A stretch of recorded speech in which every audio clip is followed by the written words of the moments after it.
Genèse chapitre 9. Dieu bénit Noé et ses fils, et leur dit : Soyez féconds, multipliez, et remplissez la terre.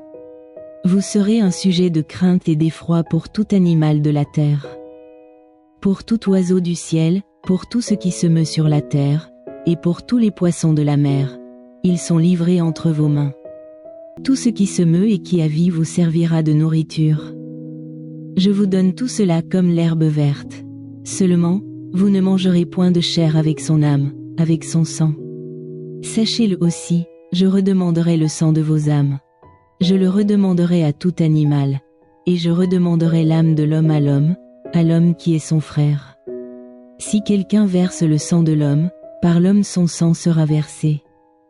Car Dieu a fait l'homme à son image. Et vous, soyez féconds et multipliez, répandez-vous sur la terre et multipliez sur elle.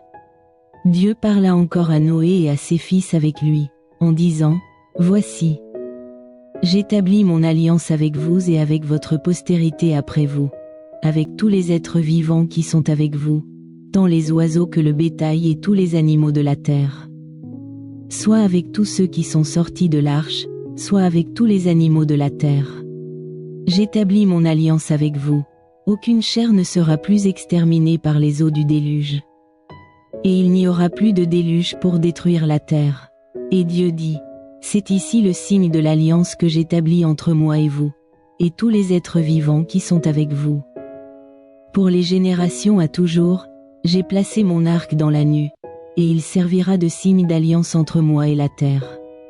Quand j'aurai rassemblé des nuages au-dessus de la terre, l'arc paraîtra dans la nue, et je me souviendrai de mon alliance entre moi et vous, et tous les êtres vivants, de toute chair, et les eaux ne deviendront plus un déluge pour détruire toute chair. L'arc sera dans la nue, et je le regarderai, pour me souvenir de l'alliance perpétuelle entre Dieu et tous les êtres vivants, de toute chair qui est sur la terre. Et Dieu dit à Noé : Tel est le signe de l'alliance que j'établis entre moi et toute chair qui est sur la terre. Les fils de Noé, qui sortirent de l'arche, étaient Sem, Cham et Japheth. Cham fut le père de Canaan. Ce sont là les 3 fils de Noé, et c'est leur postérité qui peupla toute la terre. Noé commença à cultiver la terre, et planta de la vigne. Il but du vin, s'enivra, et se découvrit au milieu de sa tente. Cham, père de Canaan, vit la nudité de son père, et il le rapporta dehors à ses 2 frères. Alors Sem et Japheth prirent le manteau, le mirent sur leurs épaules, marchèrent à reculons, et couvrirent la nudité de leur père. Comme leur visage était détourné, ils ne virent point la nudité de leur père. Lorsque Noé se réveilla de son vin, il apprit ce que lui avait fait son fils cadet, et il dit : Maudit soit Canaan, qu'il soit l'esclave des esclaves de ses frères. Il dit encore : Béni soit l'Éternel, Dieu de Sem, et que Canaan soit leur esclave. Que Dieu étende les possessions de Japheth, qu'il habite dans les tentes de Sem, et que Canaan soit leur esclave.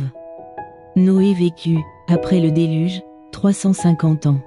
Tous les jours de Noé furent de 950 ans, puis il mourut.